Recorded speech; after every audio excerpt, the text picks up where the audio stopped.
ఏంటి ఇప్పుడు వచ్చారు?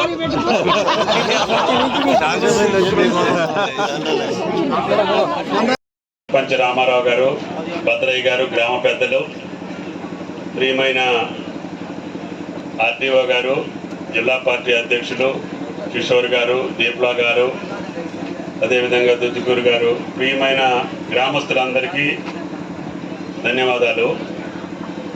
అభివృద్ధి కార్యక్రమాలతో పాటు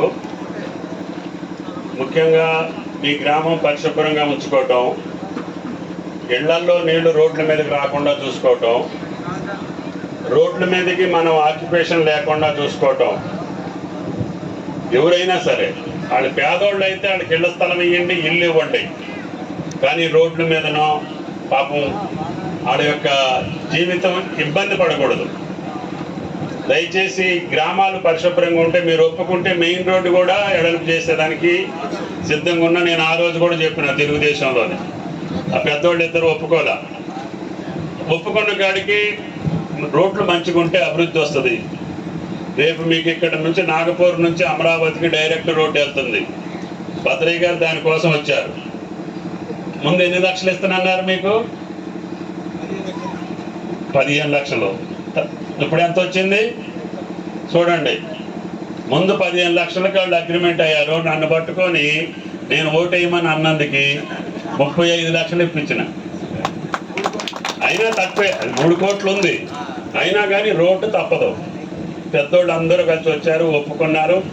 దానివల్ల మీకు ఈ భూములతో పాటు ఈ ప్రాంతంతో పాటు జాతీయ రహదారులు వస్తే మన దేశానికి కాదు మన ప్రాంతానికి అభివృద్ధి జరుగుతుంది.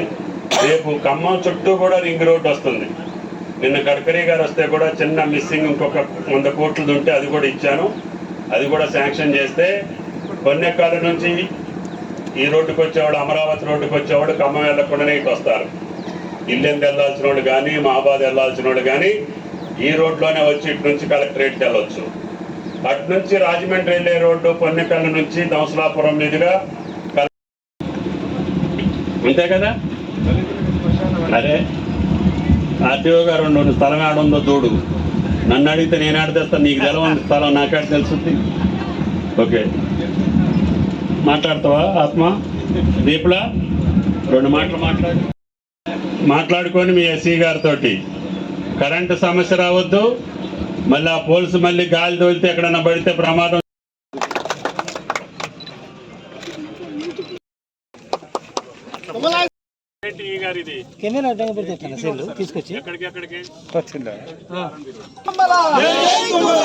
చెప్పేది మీకే అన్నా.